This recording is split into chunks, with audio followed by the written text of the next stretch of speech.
बोलिए सदगुरु कबीर साहेब की, लहर तारा धाम की, काशी कबीरश्वरा धाम की, मगहर धाम की, अपने अपने गुरु साहेब की, अपने अपने माता पिता की साहेब बंदगी, साहेब बंदगी, साहेब।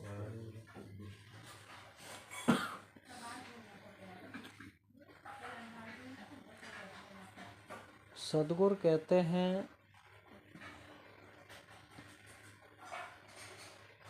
ध्यान मूलम गुरु मूर्ति,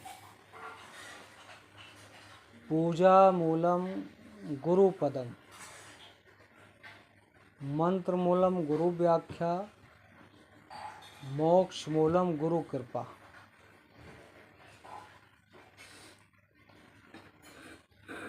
तो सतगुरु गुरु के ध्यान की बात करते हैं। ध्यान मूलम गुरु मूर्ति। कोई व्यक्ति किसी अपने गुरु की मूर्ति का ध्यान करता, अच्छी बात है, लेकिन और अंदर जाएंगे, गुरु के विचारों पर चलेंगे, उनके उद्देश्यों पर चलेंगे, उनके पद चिन्हों पर चलेंगे, तो जभी तो ध्यान मूलम गुरु मूर्ति होगा। वो पूजा मूलम गुरु पदम, गुरु के चरणों की पूजा। चरण मतलब पद चिन्ह। गुरु के जो उपदेशों के पद चिन्ह हैं, गुरु संतों के, उनके पद चिन्हों पर चलेंगे, उनके उद्देश्यों पर हम चलेंगे, जब भी हम गुरु चरण पूजा कर पाएंगे। क्योंकि गुरु एक सत मार्गदर्शक है, और गुरु के चरण, गुरु के उपदेश, गुरु के उपदेशों पर नहीं चलेंगे, उनके सिद्धांत को हम नहीं अपनाएंगे, और गुरु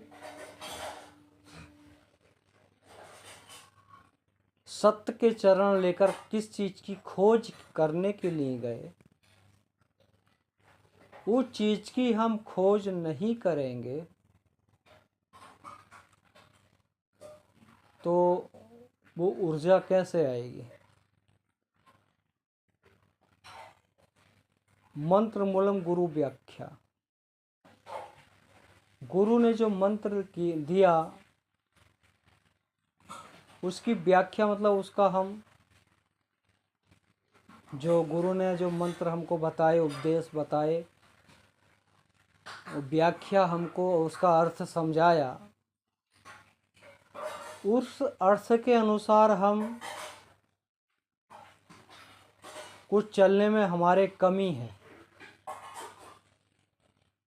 या समझने में हमारे कमी है, तो इसलिए मोक्ष मूलम गुरु कृपा। तो इसलिए जो मोक्ष रूपी गुरु कृपा है, कहीं ना कहीं हमारी कुछ कमियां हैं, जो गुरु कृपा हमको नहीं मिल रही, मोक्ष कृपा नहीं मिल रही। तो उसका चिंतन मनन जब हम करेंगे कि हमारे कुछ कमियां हो रही हैं, जिस त्रुटि को हम देख नहीं रहे, अपनी त्रुटि को पहचान नहीं पा रहे, पकड़ नहीं पा रहे, इसलिए वो पूर्ण ज्ञान की जो अनुभूति व्यक्ति करना चाहता है, या जिस चीज़ का प्यासा है, वो पानी उसको नहीं मिल रहा। तो पानी नहीं मिल रहा तो उसकी प्यास नहीं बुझ रही, वो प्यास नहीं बुझेगी तो मन को शांति नहीं मिलेगी। हिरन के तरह पूरे वन में घूमेगा। कस्तूरी कुंडल बसे, मृग ढूंढे बनमाए, ऐसे घट में राम है दुनिया बूझे नाय। जैसा कस्तूरी मृग है जिसको हिरन कहते हैं, खुशबू उसकी नाभि से ही आ रही है, सुगंध की, लेकिन उसको पता नहीं है कि मेरे अंदर ही है। ऐसे ही वो बन बन उस खुशबू को ढूंढने के लिए जा रहा है। मृग जहाँ जाता वहीं उसको खुशबू मिल रही है तो उसको वो सोचता कि इधर से आ रही तो उस दिशा में दौड़ने लगता है। कभी उसको लगता पश्चिम से आ रही तो पश्चिम दिशा में दौड़ने लगता है, कभी पूर्व दिशा में, कभी उत्तर में। तो ऐसे ही घूमते घूमते उसका जीवन व्यतीत जाता है मृग का। ऐसे ही आदमी है। तो सदगुरु कह रहे कि कस्तूरी कुंडल बसे, मृग ढूंढे बनमाए, घट में राम है दुनिया बूझे ना। तो जैसे कस्तूरी के कारण हिरन घूम रहा है जंगल में, ऐसे ही हम भी हृदय रूपी राम में हमारे अंदर है, लेकिन हम भी हिरन के तरह वन में घूम रहे हैं। कौन सा वन है? वाणी वन है, धर्मों का वन है, अन्य विकारों का वन है। उन वन में हम दौड़ रहे हैं उस हृदय राम को जानने के लिए।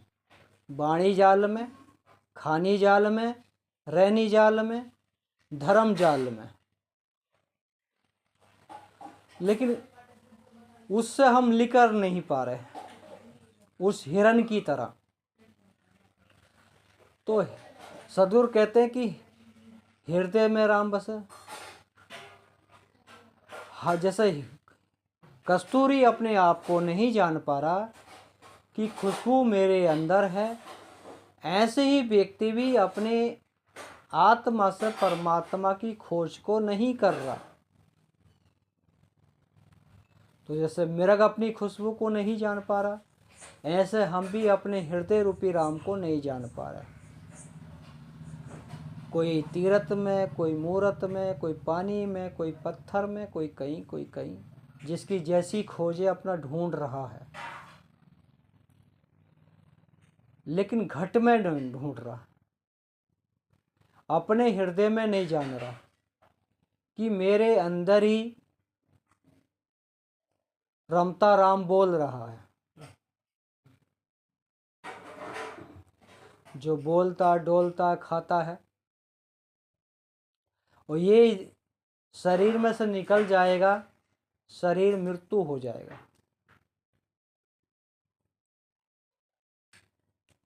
तो हम शरीर में ही रहकर साधना कर सकते हैं। शरीर हमारा जड़ है, आत्मा चेतन है या परमात्मा का अंश है, यह आत्मा है। एक दूसरे के दोनों पूरक हैं। शरीर बगैर आत्मा कुछ नहीं, वो आत्मा बगैर शरीर कुछ नहीं। दोनों का अपनी अपनी जगह महत्व है। लेकिन जब उस परम तत्व में जाता है तो ये पांच तत्व का शरीर भी फीका लगता है। ये पांच तत्व का शरीर भी नाशवान लगता है, अभी प्यारा लग रहा है। लेकिन जब उस परम सत्य की खोज करेंगे, जिसकी खोज मृग कर रहा था, तो ये 5 तत्व का शरीर भी हमको फीका लगने लगेगा, इससे भी हमको घृणा होने लगेगी, और फिर हम अपने मन को पकड़ने की कोशिश करेंगे कि मन के वजह से हमने शरीर से कितने दुष्ट व्यवहार किए हैं।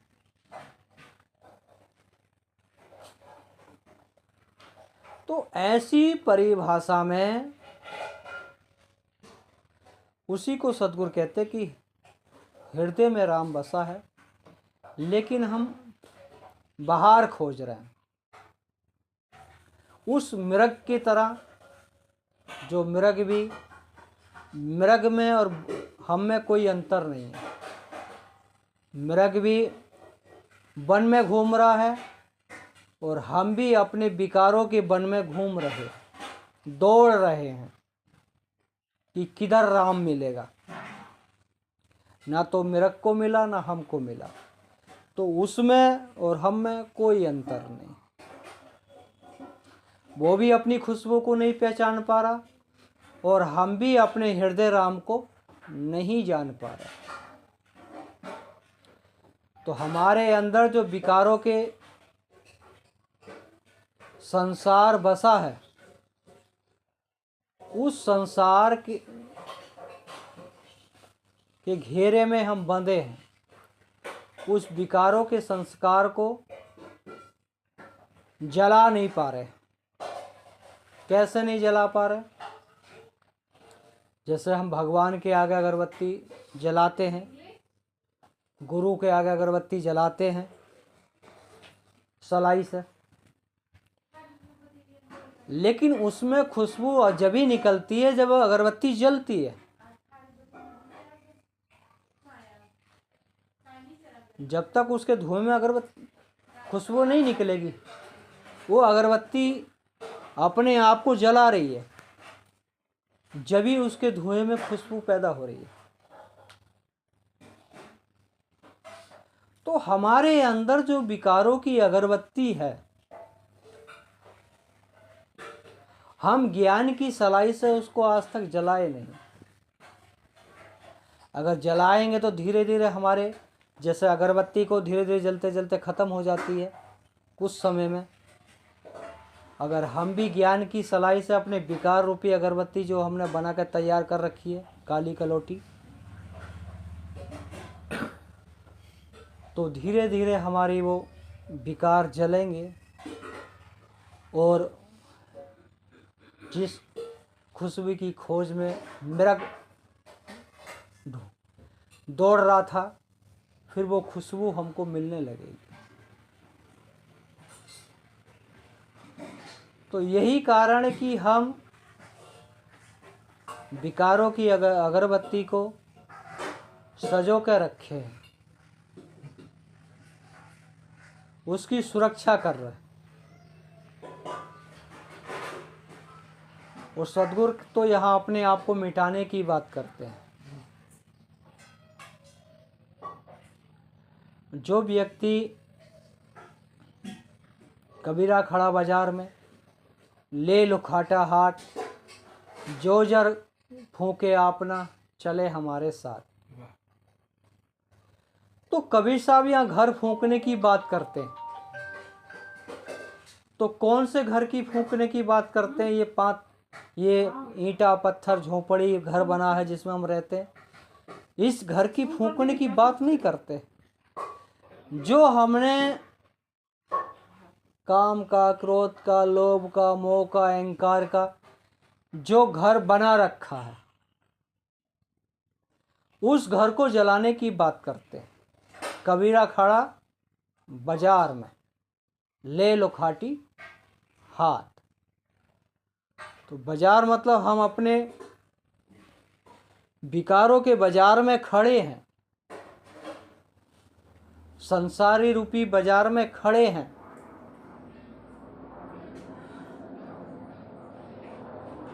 कि अगर हम किसी को नमस्कार करेंगे या माता पिता या गुरु संत या पड़ोसी के आगे झुकेंगे, तो लोग हमको कहेगा ये तो डर गया, हमको लोग डरपोक ना कहे। ये लोग हमारी मजाक नहीं बना रहे, ये तो हर किसी के आगे झुकता रहता है। तो इसलिए उसके जीवन में जो ज्ञान की ज्योत जलनी चाहिए, भक्ति की ज्योत जलनी चाहिए, जभी तो हमारे विकारों का घर है जलेगा, जब तो हमारे हृदय में प्रकाश होएगा। वो विकारों का घर हमारे अंदर बना है, ज्ञान की लुकहटी हमारे हाथ में है ही नहीं, तो हम विकारों के संस्कार को कैसे फूकेंगे। हमने मुर्दे को पाल रखा है, मुर्दे का देह संस्कार नहीं कर रहे। देह संस्कार नहीं कर रहे तो जब जब हम मृत शरीर को देखेंगे किसी के तो करुणा उत्पन्न होगी।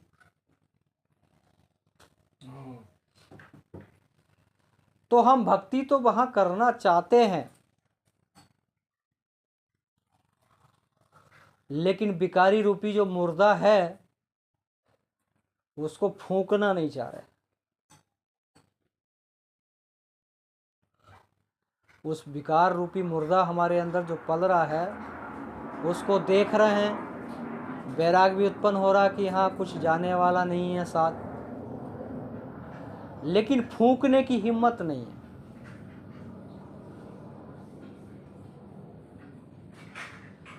तो उसी को सद्गुरु कहते कि जो घर फूंके अपना चले हमारे साथ।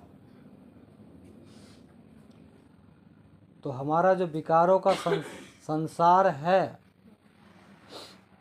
जो अहंकार हमको कहीं झुकने से मने कर देता है, इन हाथों से सेवा करने के लिए मने कर देता है, तो वो हमारे कहीं न कहीं हमारे अंदर छिपा है, उसको हम पकड़ नहीं पा रहे।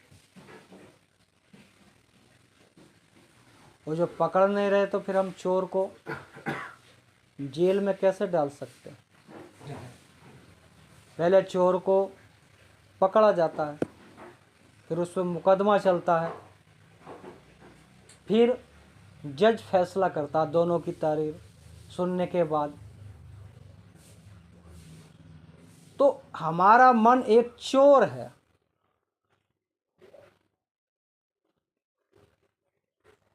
लेकिन भक्ति रूपी सिपाही हमने वहां पकड़ने के लिए भेजे ही नहीं, तो चोर तो अपनी मनमानी करेगा, उसको डर सो रही है। जब हम उसको ज्ञान रूपी सिपाही पकड़ने के लिए भेजेंगे, फिर उसको कोर्ट में पेश करेंगे, तो वहां दो वकील बहस करेंगे, एक हमारे अच्छे विचार और एक बुरे विचार, और जिसकी तहरीर अच्छी होंगी जज उसी की पक्ष में फैसला देगा, है ना। मोटी सी बात है। तो हमारा जो वकील है निर्धन है, गरीब है, उसको पूरी फीस नहीं मिल पा रही, तो उसका केस लड़ने में मन नहीं लग रहा, तो इसलिए वो पॉइंट नहीं पकड़ पा रहा। हम अपने वकील को मोटी फीस देंगे, ध्यान की, ज्ञान की, भक्ति की, सेवा की, करुणा की, क्षमा की, शील की, विचार की, जब तो हमारा वकील पहलवान होएगा, उसका दिमाग खुलेगा, हाँ भाई पूरी फीस दी है, केस जीत के दिखाना है, केस जीतना ही है। तो हम अपने वकील को पूरी फीस नहीं दे रहे, तो फ्री में तो वकील केस लड़ता नहीं है। कोई भी वकील किसी कोर्ट में जाकर फ्री में कोई केस लड़ता नहीं, लड़ता ना। तो हमारा जो परमात्मा से मिलाने वाला वकील है, तो फिर हमारा केस कैसे लड़ेगा? उसको तो उसके अनुसार हम फाइल उसको दे ही नहीं रहे, उसके अनुसार हम उसको फीस दे ही ना रहे, तो कैसे जीतेगा हमारा वकील? हम तो फीस उधर दे रहे हैं मन के वकील को, तो मन का वकील जीतेगा। जज आपके अंदर बैठा है, वो बैठा रहेगा, कहेगा कुछ नहीं, केवल फैसला देगा। जज ज़्यादा नहीं बोलता है, लास्ट में फैसला देता है। ऐसे ही जब हम उस लेवल पर जाते हैं तो हमारे दो वकील रहते हैं, सत्य और असत्य, जिसको इस्लाम में कहते हैं कि दाएं तरफ शैतान रहता है, बाएं तरफ अल्लाह रहता है। तो ऐसा ही हमारे दोनों तरफ रहते हैं, सत्य और असत्य। लेकिन सत्य की तरफ फोकस हमारा कम है, इसलिए हम अपना केस हार जाते हैं, और चोर मन जीत जाता है, और जीता मन तो फिर और उग्रवादी हो जाता है। तो ऐसे ही हम अपने मन को ज़्यादा भोजन दे रहे हैं, आत्मा को कम दे रहे हैं। मन का भोजन है काम है, क्रोध है, लोभ है, अहंकार है, निंदा है, चुगली है, और अनेकों खाने की बुरी आदतें हैं। ये सब मन के भोजन है। और आत्मा का भोजन वही है, सादा भोजन, दया, क्षमा, शील, विचार, गुण, भक्ति, सेवा। ये भोजन हम आत्मा को दे नहीं रहे तो हमारी आत्मा तो कमज़ोर ही रहेगी। भक्ति की तरफ से भक्ति करने में मन ही नहीं लगेगा, सुमरन करने में मन ही नहीं लगेगा, सेवा करने में मन ही नहीं लगेगा। तो फिर उस परम सत्य को हम महसूस कैसे कर सकते हैं? अभी तो हम उस लेवल पर है ही नहीं जो मन को जान सके या मन को पकड़ सके।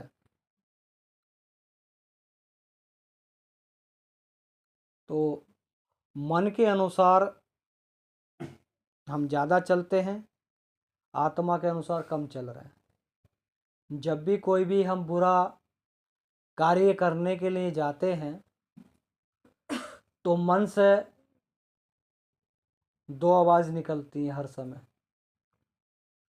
मन कहता है कोई ये काम कर लो, जो होगा देखा जाएगा, बहुत लोग कर रहे हैं हम भी कर लेंगे, कोई दिक्कत नहीं है। लेकिन आत्मा कहेगी ये मत करो, गलत है, चोरी करना गलत है। तो वहाँ दोनों निर्णय आएंगे, लेकिन वहाँ हम अपना फैसला सही नहीं ले पा रहे। हम आसक्त की तरफ फैसला ले लेते हैं, इसलिए हमारे हाथों से, हमारे आँखों से, हमारे शरीर से, हमारी वाणी से बुरे कार्य हो जाते हैं। और अगर वहीं हम मन को जान लेंगे कि ये गलत रास्ता हमको बता रहा है, आत्मा की पुकार को सुनने लगेंगे, तो फिर हमारे हाथ बुरे कार्य करने से रुक जाएंगे। हम जिन आँखों से बुरा चीज़ देखते हैं वो आँखें बुरा चीज़ देखना बंद कर देंगी। जिन कानों से बुरी चीज़ें सुनते हैं वो कान बुरी चीज़ें सुनने के लिए बंद कर देंगे। जिन पैरों से हम बुरी जगह जाते हैं वो पैर बुरी जगह जाने को रोक लेंगे। लेकिन ऐसा जब ही होता है जब हम अपने आप को जानने की कोशिश करते हैं कि हमारी परमात्मा की पुकार को हम महसूस करने लगते हैं कि हाँ, सत्य वाणी कौन सी हृदय से निकल रही है, असत्य कौन सी निकल रही है, उसका हम सही का अर्थ पकड़ने लगेंगे, सही बात को सुनने लगेंगे, तो सत्य की खोज में हम चले जाएंगे। और असत्य की बात को पकड़ते रहेंगे, सत्य की खोज भूल जाएंगे, आसक्त की तरफ चले जाएंगे। और आसक्त में तो आदमी के अंदर विकारी पैदा होते हैं, ज्ञान पैदा नहीं होता। तो ज्ञान पैदा करने के लिए अपने आप को पे ही मंथन करना पड़ेगा, क्योंकि शिव भगवान ने भी अपने अंदर ही उस परम तत्व को जाना। शंकर भगवान पर्वत पर ध्यान करते थे। पर्वत पर ध्यान क्यों करा जाता है? या तो ध्यान ऊंचाई पे कीजिए, जो हम बोल रहे हैं हमारी तरंगें सीधी दिशा में जाएंगी, ऊपर या नीचे कम जाएंगी, इसलिए ऊंचे शिखरों पर जाकर ध्यान किया जाता है। या फिर ज़मीन के अंदर गुफा में बैठ के करते हैं। जो बेकार का वातावरण है वो नीचे ऊपर कम जाता है, समतल में ज़्यादा भागता है। इसलिए ध्यान या तो ऊंची जगह पे किया जाता है या फिर गुफा में करते हैं अधिकतर संत लोग और जो जिज्ञासु लोग हैं। तो वहाँ हमारी जो विकारों की तरंगें वहाँ हमारे ऊपर अटैक नहीं करती हैं। इसलिए ध्यान विधि ऊपर या नीचे किया जाता है। और ध्यान विधि के लिए बहुत सारी रूपरेखा हैं। सब लोगों ने अपने अपने अनुसार उसको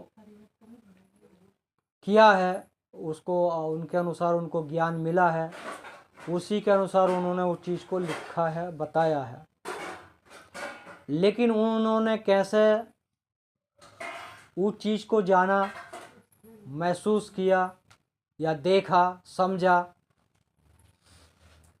तो जिन लोगों ने उस चीज़ को समझा, जाना, बूझा, वो उस मार्ग से गए। हमने उनका रास्ता तो पकड़ा, लेकिन जिस मार्ग से वो गए थे वो मार्ग हमने छोड़ दिया, हमने दूसरा रास्ता बना लिया बगल से। तो इसलिए कुछ ना कुछ कमी हमारे अंदर हो रही है, जो हम अपनी कमियों को जान नहीं पा रहे हैं, क्योंकि उसके मन के अनुसार हमको भोजन ज़्यादा दे रहे हैं, आत्मा के अनुसार कम दे रहे हैं।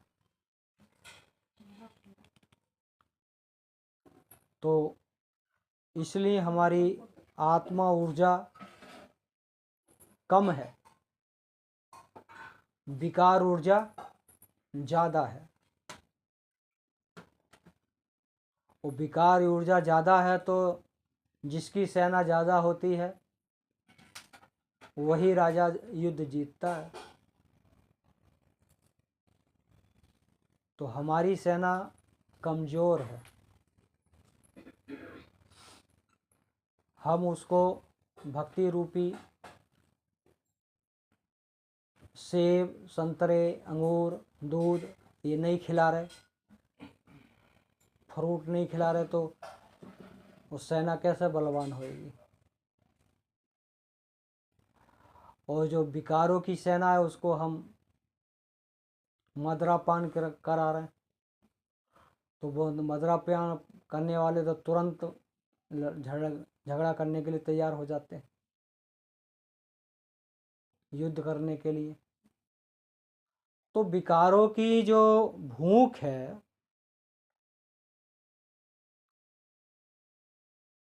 उसको भोजन ज़्यादा मिल रहा है, इसलिए वो बलवान है।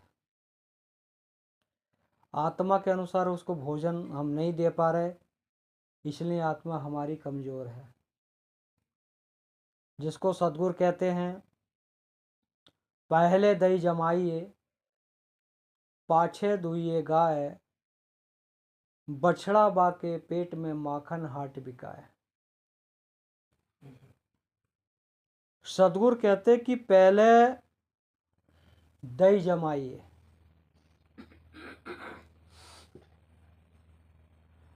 तो पहले दही जमाने का मतलब अपने हृदय में अच्छे विचार लाइए, कम से कम सेवा को उत्पन्न कीजिए कि हम अपने हाथों से किसी की सेवा करने या किसी के आगे झुकें, अच्छे विचार हमारे मन में आवे।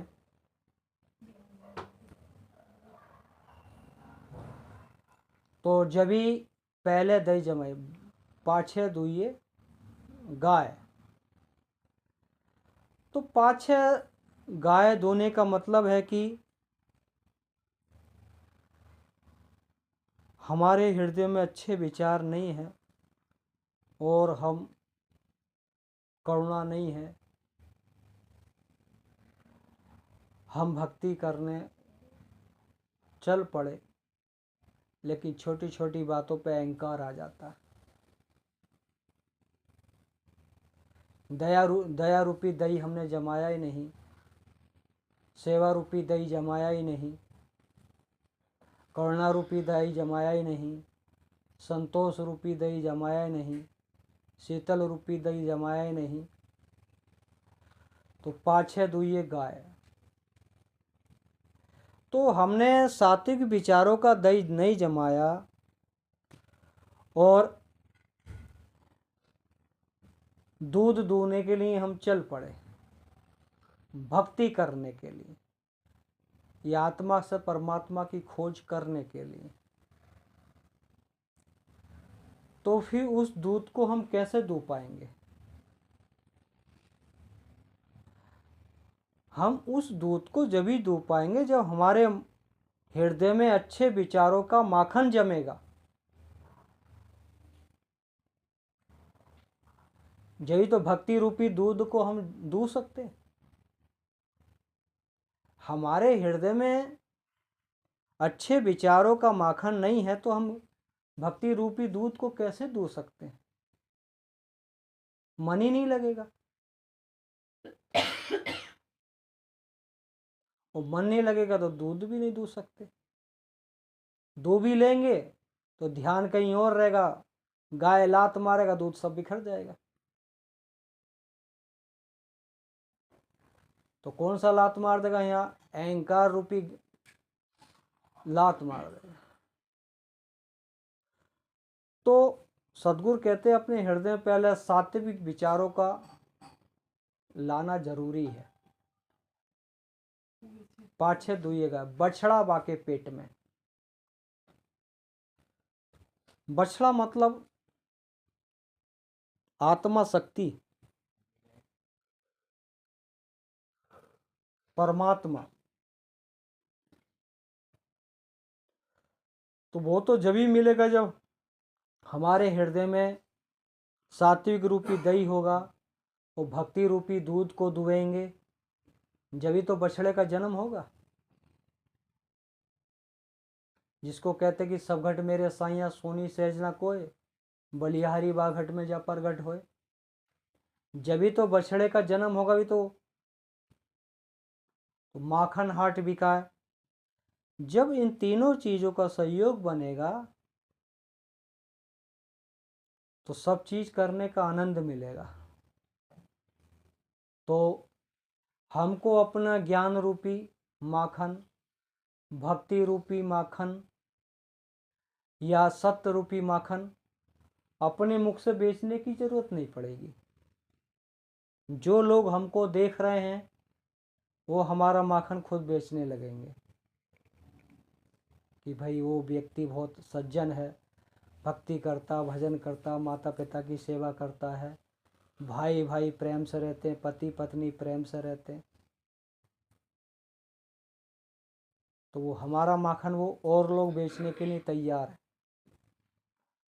लेकिन हम अपने हृदय में इन चीज़ों को संग्रह नहीं कर रहे, तो बाहर के लोग माखन कैसे बेचेंगे हमारा? हमने तो बिकारी रूपी माखन पैदा कर रखा है, तो लोग विकारों की चर्चा करेंगे। जब हम अपने हृदय में अच्छे विचार लाएंगे, भजन भक्ति करेंगे, माता पिता की सेवा करेंगे, दीन दुखी सेवा करेंगे, तो जब ही तो आसपास के लोग हमारा प्रशंसा करेंगे। हमको करने की जरूरत ही नहीं पड़ेगी। तो इसलिए अपने हृदय में ही सात्विक विचार को संग्रह करना पड़ेगा। जब तक विचारों को संग्रह हम नहीं करेंगे और उसमें भी कोई संग्रह कर भी लिए, कोई आया और एक बूंद खटास डाल के चला गया, जो जमा जमाया हमारा दूध हमने दुआ था फाड़ के चला जाएगा 1 सेकंड में। उसका भी विवेक रखना है। कैसे? हमने ध्यान किया, भजन किया, सुमरन किया, सेवा की, और कोई आया कि भजन भक्ति में कुछ नहीं मिलता तो पागल आदमी है, खा पी मौज कर, इसमें सब कुछ है। एक ही बूंद डालेगा आपकी भक्ति को नष्ट करके भाग जाएगा। जैसे दूध में एक बूंद नींबू निचोड़ देंगे, दूध खराब हो जाएगा। ऐसा ही वो व्यक्ति भी अपने विचारों की खटास डालकर आपकी भक्ति को नष्ट कर जाएगा और हम उसकी बातों में आकर गलत खान पीन चालू कर देंगे। तो हमारी 10 साल, 20 साल, 50 साल की मेहनत 10 सेकंड में ख़त्म हो जाएगी।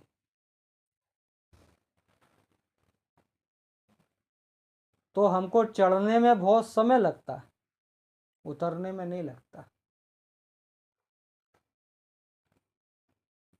पहाड़ी पर चढ़ेंगे तो अपना बैलेंस बनाना पड़ेगा, झुक के चलना पड़ेगा, है ना, तो हम पहाड़ी पर चढ़ सकते हैं। लेकिन पैर फिसल गया तो एकदम नीचे आ जाएंगे। तो यही कारण है कि हम भक्ति रूपी पहाड़ी पर चढ़ना तो चाहते हैं लेकिन झुकना नहीं चाहते। चढ़ना तो चाहते हैं लेकिन झुकना नहीं चाह रहे। तो झुकेंगे नहीं तो बैलेंस कैसे बनेगा? सीधे चलेंगे पहाड़ी पर तो गिर जाएंगे। इसलिए पहाड़ी पर झुक के चलना पड़ता है। ऐसी जब भक्ति करेंगे हमको अपने आप को झुकाना होगा। ज्ञान में, ध्यान में, भक्ति में, सेवा में, करुणा में, प्रेम में, दया में, क्षमा में, शील में, विचार में, गुण में, जब इसमें हम झुकाएंगे जभी तो हम भक्ति रूपी पहाड़ पर चढ़ सकते हैं। यही कारण है कि हम अपने को जो हमको मिलना चाहिए वो मिल नहीं रहा। हम दुविधा में हैं, जिसको कबीर साहब कहते हैं दुविधा में दोनों गए, राम मिले ना दाम। तो दुविधा के विचार हमारे मन में चल रहे हैं, इधर जाएं या इधर जाएं, किधर पहले मिलेगा, यही हम मंथन कर रहे हैं। वहीं खड़े हैं, केवल मंथन कर रहे हैं कि पूरब जाएंगे तो भगवान मिलेगा, पश्चिम जाएंगे तो मिलेगा, या उत्तर जाएंगे दक्षिण जाएंगे तो मिलेगा। एक चौराहे पे हम खड़े हैं, बस मंथन हमारा चल रहा है, लेकिन हम किधर भी जा नहीं रहे। तो जा नहीं रहे तो फिर हम मंजिल तक कैसे पहुंचेंगे? तो इसी कारण से जो परमात्मा का सूत्र है या संदेश है मिल नहीं पा रहे। जिसको सदगुरु कहते कि श्वास श्वास में नाम ले, वृथा श्वास मत खोए, ना जाने सांस को आवन होए ना होए। क्योंकि सदगुरु इसलिए कहते कि आने वाली सांस में हम जीवित रहेंगे या नहीं रहेंगे इसका कोई पता नहीं, लेकिन जो हमारी सांस आ रही है, जा रही है, उस सांस में ध्यान कर लेंगे, सुमरन कर लेंगे, सेवा कर लेंगे तो हमारी सांस उपयोगी हो जाएगी। इसलिए सदगुरु कहते कि श्वास श्वास में नाम लो, वृथा श्वास मत खोए, ना जाने सांस को आवन होए ना होए। सांसा की कर सुमरनी कर अजपा का जाप। सांसा की सुमरनी, एक तो बाहर की माला को भी सुमरनी कहते हैं। वो कबीर साहब यहाँ सांसा की जो हमारी सांस आ रही जा रही इसको सुमरनी बनाने की बात कर रहे हैं कि हर एक सांस में नाम लेते रहो। करजपा का जाप कि फिर हमारे हृदय से वो सुमरन रूपी जाप ऐटुक चलने लगेगा, उसको अचपा जाप कहते हैं। आदमी कहीं भी बैठा रहता है लेकिन उसके अंदर से वो मंत्र जाप जो जिस गुरु ने जो दिया है वो उसका चलता रहता है। तो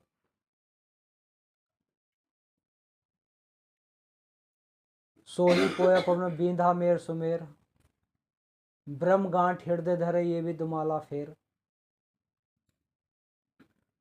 तो ब्रह्म गांठ हृदय धरे ये भी माला फेर, माला निज सांस की फेरेंगे कोई दास, 84 भरमनी कटे कर्म की फांस।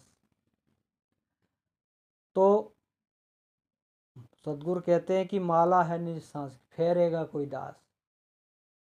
माला जो है निज सांस की है लेकिन इसका सुमरन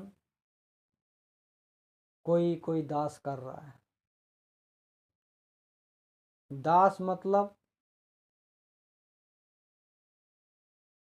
अपने आप को अर्पण कर देना गुरु भक्ति में।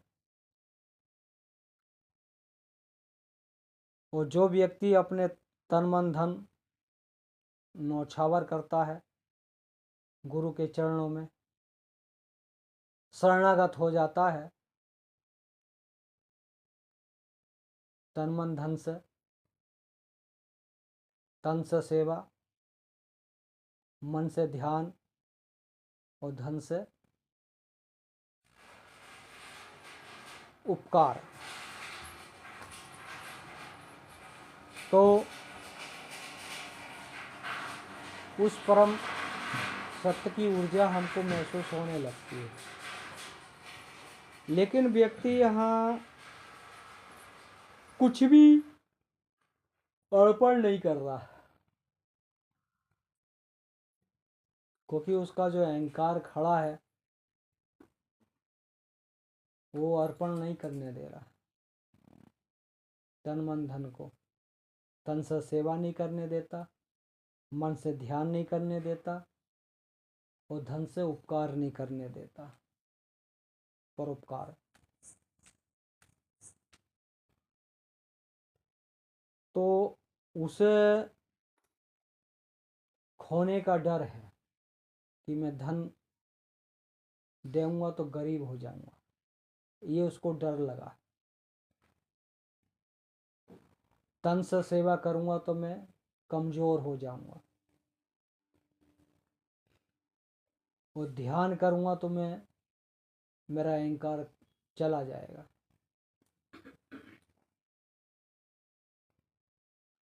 तो बहुत सारी बातें हैं कहने सुनने के लिए तो, लेकिन जो भी बात हम पकड़ लेंगे उस पर चलेंगे जब ही हमारा लक्ष्य पूरा होगा।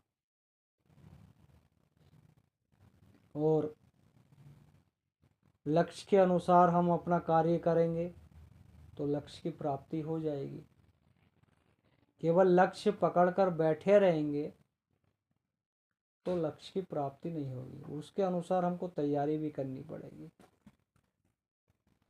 जब तक लक्ष्य के अनुसार तैयारी नहीं करेंगे तो लक्ष्य की प्राप्ति नहीं हो सकती। लक्ष्य लेकर बैठे हैं कि हमको डॉक्टर बनना है लेकिन पढ़ाई नहीं कर रहे तो डॉक्टर कैसे बनेंगे? उसके अनुसार पढ़ाई भी करनी पड़ेगी, परीक्षा देनी पड़ेगी, परीक्षा में पास होएंगे फिर डॉक्टर की डिग्री मिलेगी, फिर कहीं अप्लाई करेंगे तो नौकरी मिलेगी। तो वही भक्ति का विषय रूप है। हम अपने लक्ष्य के अनुसार कार्य नहीं कर रहे। लक्ष्य हमने लगाया है कि हमको भगवान की प्राप्ति करनी है, ज्ञान प्राप्त करना है, लेकिन उसके अनुसार तैयारी नहीं है। जब तैयारी नहीं है तो फिर नौकरी कैसे मिलेगा? परीक्षा में ही हम फेल हो जाएंगे।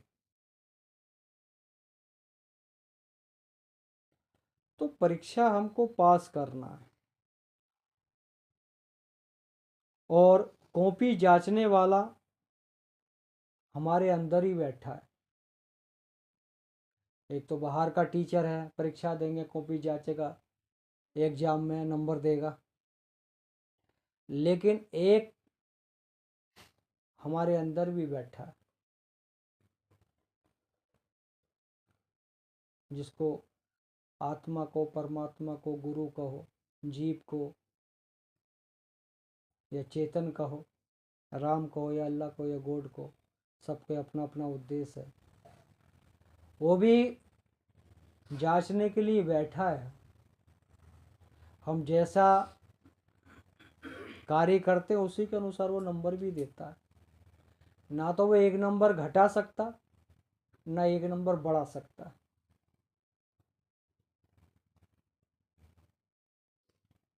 तो एग्जाम हमारे अंदर ही है, जज भी हमारे अंदर ही है। जैसे जज फैसला नहीं दे सकता जब बगैर अपील के, जो वकील अपनी तरीर देंगे उसके अनुसार वो फैसला देता, चाहे गवाह झूठे हों या सच्चे हों, गवाहों के अनुसार वो फैसला देता है। तो ऐसे ही हमारे मन में भी अनेकों गवाह बैठे हैं। सत्य के गवाह भी हैं, असत्य के भी हैं।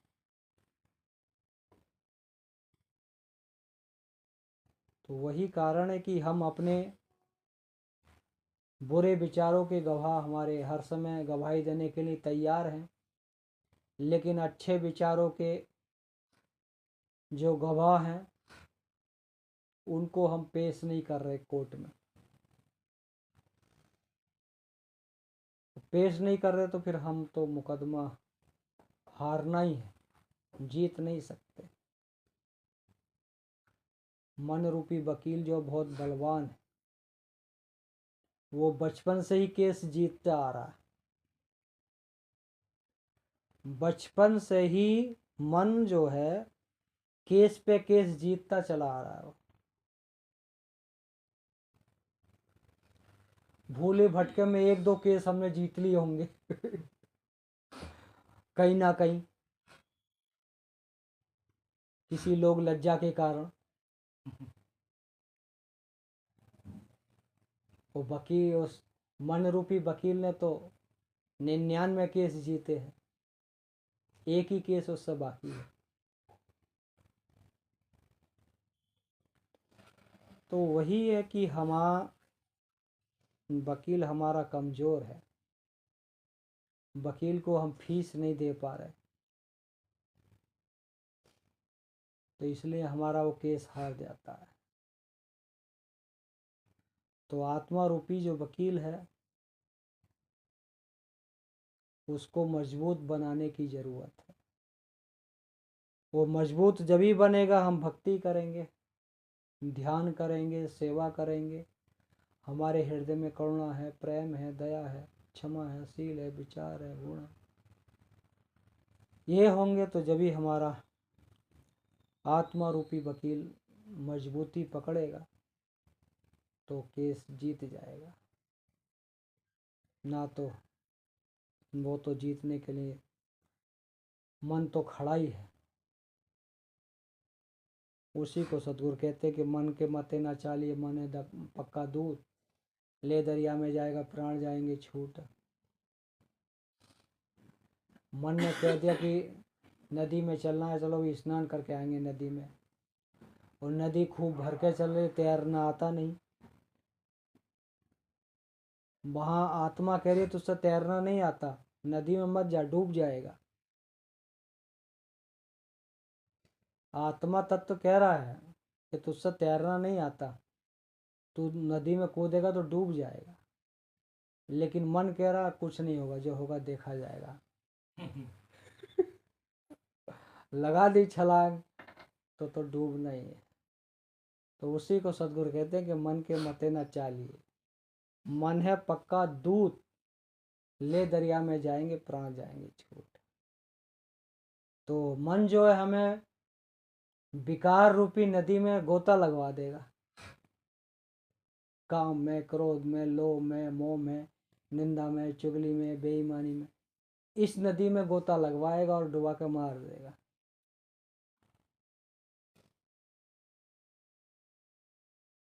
और हम तैरना हमको नहीं आता है तो डूबना ही है। अगर वहाँ थोड़ा तैरना आ जाएगा तो हम छप छप छप करके निकल सकते हैं, बच सकती है जान। क्योंकि यहाँ तैरने का मतलब भक्ति है, दया है, क्षमा है, शील है, विचार है, गुण है, ध्यान है, पूजा है, पाठ है। यही तो हमको तारेंगे। और ये हमको आता ही नहीं, ये हमको नहीं आता तो फिर मन तो भाई अपना कार्य करेगा ही, वो तो काल का एजेंट है। तो वो अपनी सरकार के लिए काम करेगा, तुम्हारी सरकार के लिए काम करेगा। उसको वेतन तो उसकी सरकार दे रही है ना। अब गुजरात सरकार है कि जो कर्मचारी जो सरकार आदेश देगी वो पालन करेगी। यूपी सरकार यहाँ आन के बोले ये काम नहीं, ये करो, तो नहीं सुनेगा ना। वो कह देगा भाई तनख्वाह मैं दे रहा हूँ तो उसकी क्यों सुन रहा। तो ये है कि हम मन को तनख्वाह ज़्यादा दे रहे हैं, आत्मा को तनख्वाह नहीं दे रहे, तो इसलिए हमारी भक्ति कमज़ोर है। तो भक्ति को बलवान बनाने के लिए ही ध्यान को, पूजा को, सत्संग को, सुमरन को, पाठ को करने के लिए बोला जाता है। कि थोड़ी देर ध्यान में बैठेगा, पाठ करेगा, ग्रंथ पढ़ेगा, कई तीर्थ धाम में जाएगा, तो इसकी धीरे धीरे ऊर्जा बढ़ने लगेगी भक्ति की तरफ। और जिसकी बढ़ जाती है फिर वो धीरे धीरे अपनी भक्ति को बढ़ाता रहता है। जिसको सदगुरु कहते हैं तीर्थ गए 4 जना, वो तीर्थ गए 1 फल, संत मिले फल 4, सदगुरु मने अनेक फल कहें कबीर विचार। तो इसलिए सदगुरु किसी तीर्थ धाम का तिरस्कार नहीं करते। अगर कोई व्यक्ति अच्छे विचारों से जाता है और वहाँ ध्यान पूजा करता है, कुछ दान पुण्य कर लेता है, तो ऐसे करने से उसको एक फल की प्राप्ति हो सकती है। और फिर कहीं साधु संत मिल गए, कहीं सत्संग चल रहा है, कथा चल रही है, तो वहाँ बैठ कर सुनने लगा, उसके मन को अच्छा लगा और कुछ उसने अपने विकारों को वहाँ तज दिया, खान पीन ठीक कर लिया, तो 4 फल की प्राप्ति हो सकती है। वो फिर गुरु बना लिया, गुरु के अनुसार भक्ति करने लगा, सत्य मार्ग को जानने लगा, ध्यान करने लगा, तो अनेकों फल की प्राप्ति हो जाएगी। कहें कबीर विचार। तो कबीर साहब कहते अगर ऐसा चलता है तो इसके द्वारा उसको अनेकों फल की प्राप्ति हो जाएगी। लेकिन कहने से या सुनने से नहीं, चलने से। जब इन वाणियों पर हम चलेंगे, जब ये वाणियों की ऊर्जा मिलेगी। कोई व्यक्ति अमृत लेकर हाथ में घूमता रहे कि ये अमृत है, इसको मैं खाऊंगा तो अमर हो जाऊंगा, या वो व्यक्ति उस अमृत को नहीं खाए तो अमर हो सकता है? जब तक खाएगा ही नहीं तो अमर कैसे होएगा? इसलिए भक्ति रूपी अमृत रस को हम हाथ में लेके बैठे हैं, बस हम व्याख्यान कर रहे हैं कि हम भगत हैं या भक्ति करना चाहते हैं, गुरु बनाना चाहते हैं, लेकिन नहीं बना रहे, नहीं कर रहे, तो उसको अमृत को देखने से रहस्य नहीं पतेगा। उस अमृत को हमको चखना पड़ेगा, चखेंगे तो उसका आनंद मिलेगा और जब भी हम उस रहस्य को जान सकते हैं। केवल हाथ में लेने से, घूमने से काम हमारा नहीं बनेगा। उसी को सद्गुरु कहते हैं, पियोगे तो जुग जुग जियोगे। तो हमने तो अपने जीवन में अमृत इकट्ठा ही नहीं किया तो पिएंगे कहाँ से? एक छोटी सी मधुमक्खी होती है, फूलों के कणों में से एक एक कण मधु इकट्ठा करके लेके आती है और फिर अपने घर में रखती है। कुछ ही समय में वो उनमें इतना आंदोलन होता है, एकता होती है, सभी मधुमक्खियाँ जाती हैं, फूलों से चुन के लाती हैं और एक जगह संग्रह करती है। फिर 2 किलो, 4 किलो, 10-10 किलो तक मधु इकट्ठा हो जाता है। वो तो छोटा सा जीव है, इतना बड़ा कार्य कर सकता अपने जीवन में। वाह! और हमारा तो इतना बड़ा शरीर है, लेकिन हम अपने जीवन में अच्छाई के जो मधु जगह जगह बिखरे हुए हैं, सुगंधी फूल, उसमें से चुन नहीं रहे, इकट्ठा नहीं कर रहे। तो इकट्ठा नहीं कर रहे, चुन नहीं रहे, तो फिर चखेंगे कहाँ से? और चखेंगे नहीं, फिर उसका रहस्य पता कैसे चले? भक्ति है क्या और भक्ति का आनंद है क्या, मोक्ष है क्या? मोक्ष का मतलब है अपने विकारों से मुक्त होना।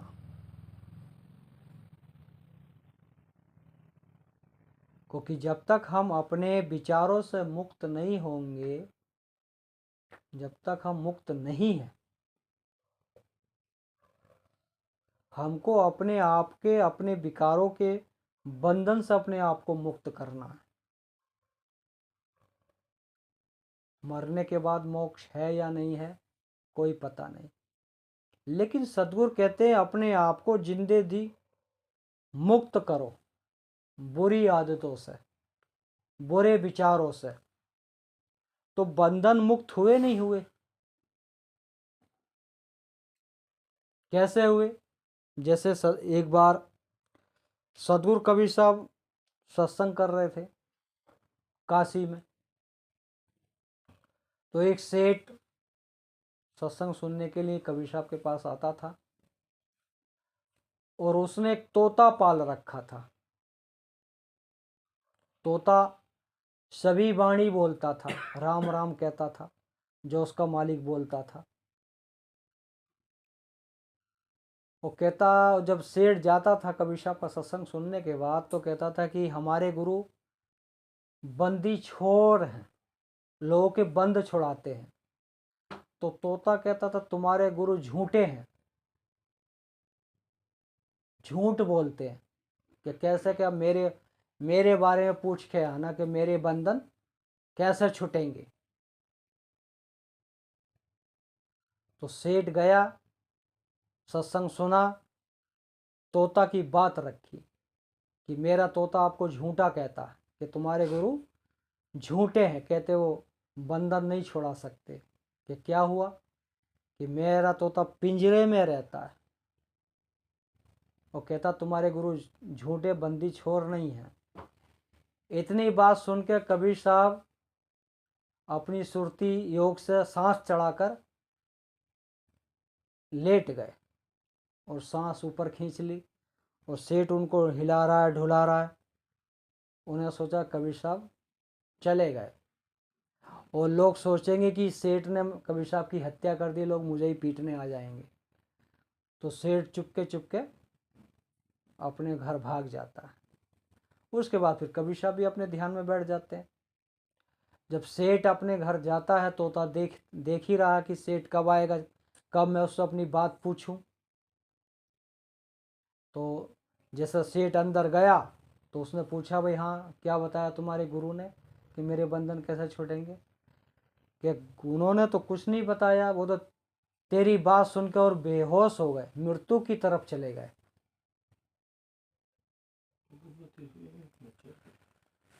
तो तोता जो है कबीर साहब का इशारा समझ गया।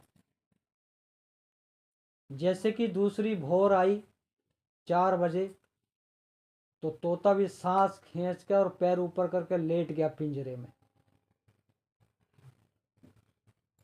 जब लेट गया तो मालिक उठा, मालकिन उठे, तो जो भी उठता तोता राम राम बोलता था।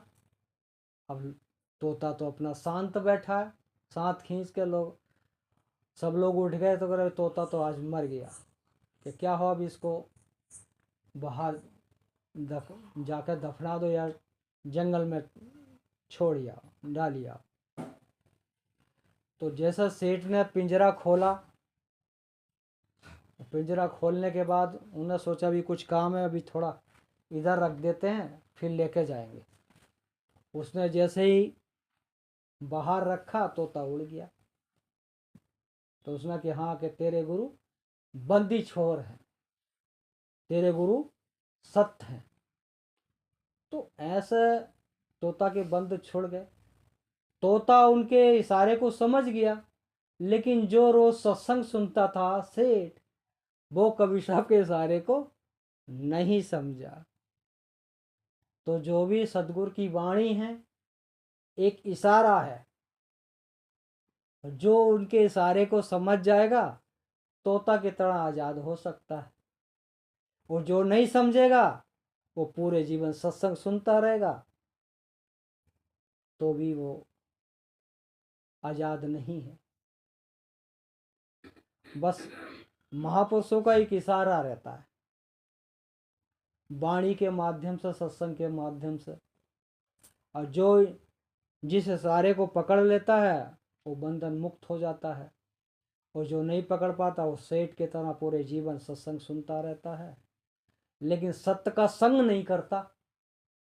सत्संग सुनता है लेकिन सत्य का संग नहीं करता, इसलिए वो अपने जीवन में दुखी है।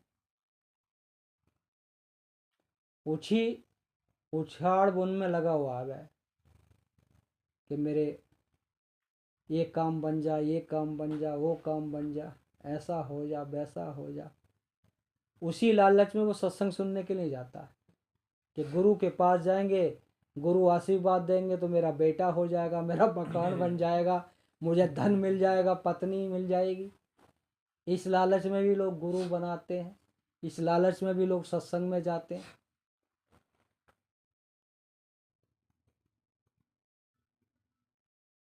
तो लालच को छोड़ना पड़ेगा, निर्मोही होना पड़ेगा, जिसको कोई मोह नहीं हो, अपनी मृत्यु का भी, सुख दुख का भी मोह खत्म हो जा। वहां हंस रूप होएगा, जिसको सदगुरु कहते हैं तन मन एक हो रहा तब हंस कबीर कहा है। तन और मन जब हमारा एक होगा तो हम हंस बन सकते हैं। ना तो हमारा तन शुद्ध है ना मन शुद्ध है, हमारा तन भी शुद्ध नहीं, मन भी शुद्ध नहीं, तो हंस कहां से बनेंगे? वो हंस बनने के लिए तो हमको अपने आप को शुद्ध करना पड़ेगा। क्योंकि हंस की उपाधि सदगुरु ने क्यों दी? क्योंकि हंस जो है किसी का खेत नहीं खाता, जो किसान खेती करने के बाद अनाज जो खेत में गिर जाता है वो हंस उसी को चुगता है, किसी का खड़ा खेत हंस नहीं चुगता।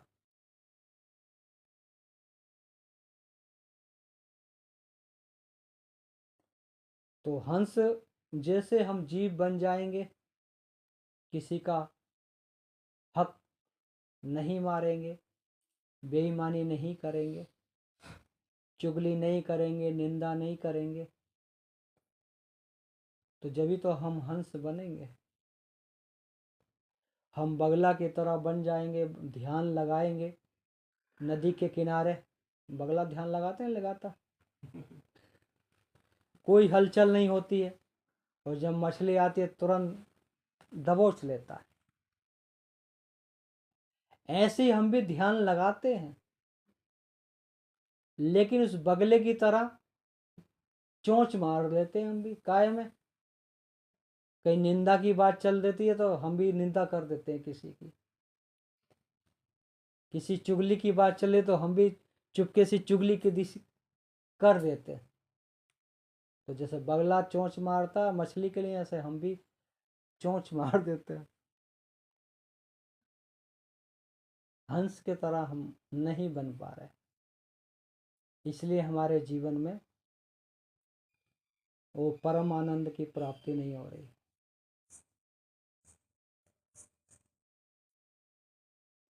कहीं ना कहीं हमारे अंदर कुछ कमियां हैं जिसको हम पकड़ नहीं पा रहे। जैसे इंजीनियर होता है, कोई सी मशीन को बनाने वाला, उसमें क्या कमी होती है तुरंत पकड़ लेता, आता तुरंत ठीक कर देता, उसको मशीन चलने लगती है। वो अनाड़ी इंजीनियर को लेके आएंगे जिसने कभी इंजन देखा ही नहीं हो, इंजन कभी खोला ही ना हो, केवल किताबों में पढ़ा है, थ्योरी पढ़ी है, प्रैक्टिकल नहीं किया, केवल थ्योरी पढ़ी है कि इंजन का ये नट खोलेंगे तो ये पार्ट खुलेगा, इसको खोलेंगे तो ये पार्ट खुलेगा, और ये पार्ट घिस जाएगा तो इस पार्ट को डालेंगे तो इंजन ठीक हो जाएगा। केवल थ्योरी पढ़ी है, उनने इंजन देखा ही नहीं कि इंजन होता कैसा है। जीवन में केवल थ्योरी पढ़ी है और फोटो देखा है, प्रैक्टिकल कभी नहीं किया। उसको जब प्रैक्टिकल करने के लिए उसको लेकर आओ, भाई हमारे इंजन हमारा ख़राब है तो ना इंजीनियर कोर्स किया, ज़रा उसको ठीक कर दे, तो वो ठीक नहीं कर पाएगा। और जो अनपढ़ व्यक्ति है गांव देहात का, उसने इंजीनियर पढ़ाई नहीं की, लेकिन प्रैक्टिकल उसका रोज़ इंजन खोलता बांधता खोलता बांधता है, वो तुम्हारे इंजन तुरंत ठीक कर देगा। इसलिए जो साधक हैं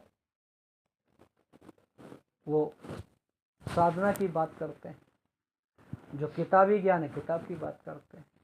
तो सब अपनी अपनी जगह सब ठीक है, कोई गलत नहीं है, लेकिन जानकार व्यक्ति अनुभव जरूर होना चाहिए।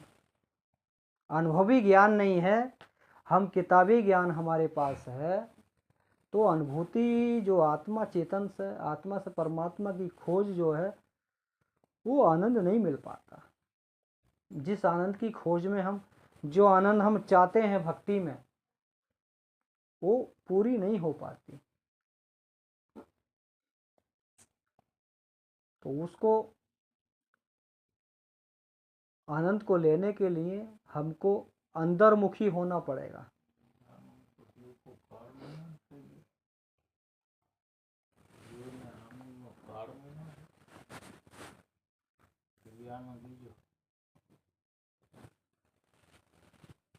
जी,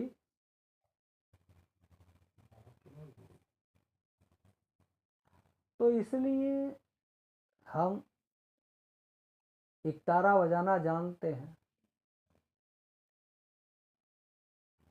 लेकिन नए आदमी को दे देंगे तो उसका धुन वो नहीं बना पाएगा। जो जानकार व्यक्ति बनाता वही एकतारे की धुन निकाल सकता है। एकतारा हमारे हाथ में है, लेकिन हमको बजाना नहीं आ रहा, धुन निकालनी नहीं आ रही।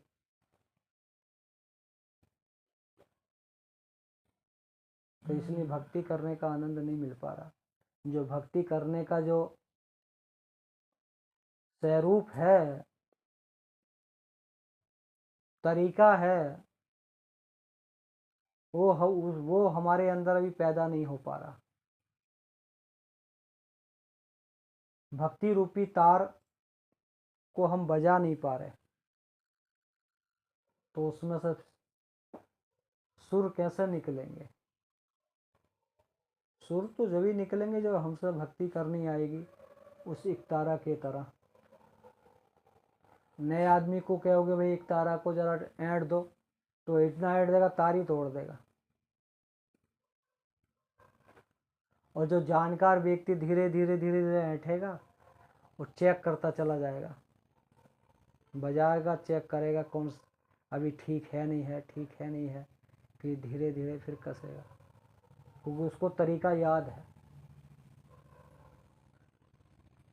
तो वो कला, वो तरीका हमको जब याद हो जाएगा तो हमारे अंदर वो भक्ति की धुन अपने आप बजने लगेगी, जिसको सद्गुरु कहते मन मस्त हुआ तो क्या बोले। हीरा पाया गांठ गठरिया बार और बाको क्या खोले। तो वो मस्ती वाला मन मस्त हुआ तो क्या बोले। तो जो उस मस्ती में जब मन मस्त हो जाएगा तो वहाँ बोलने की, चालने की बातें सब खत्म हो जाएंगी। वो अपनी मस्ती में ही जीना लगेगा। उसके पास ही तुम ढोल धमाके बजाओगे, उसको कोई फर्क नहीं पड़ेगा, क्योंकि वो उस मस्ती में चला गया।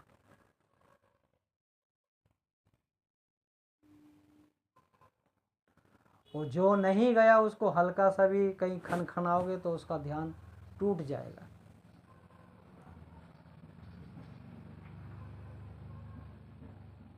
उसका ध्यान टूट जाएगा।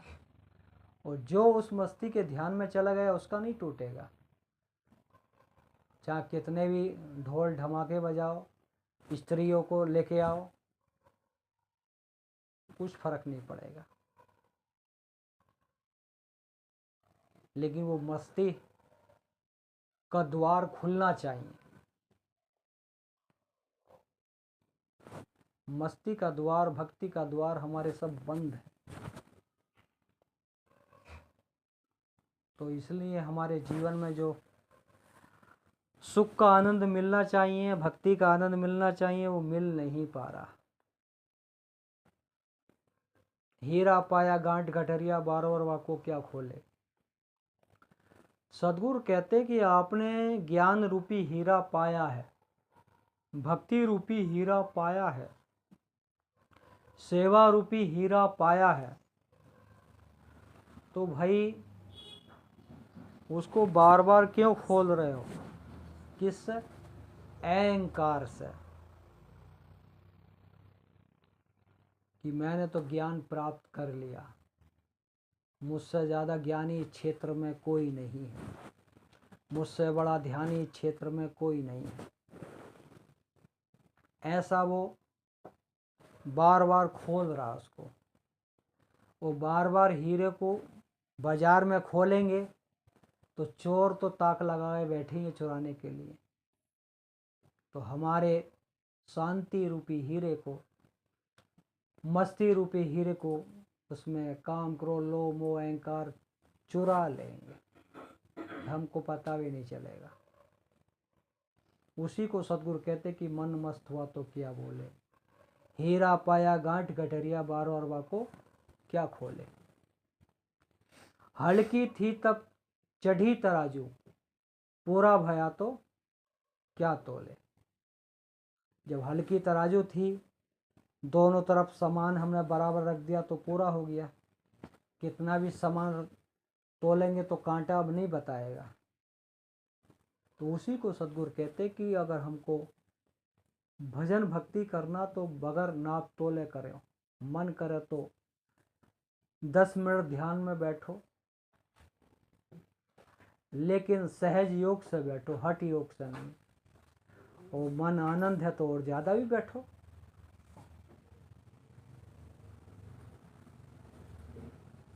लेकिन हठ से नहीं। सूरत किलारी भई मतवारी, मदवा पी गए बिन तोले।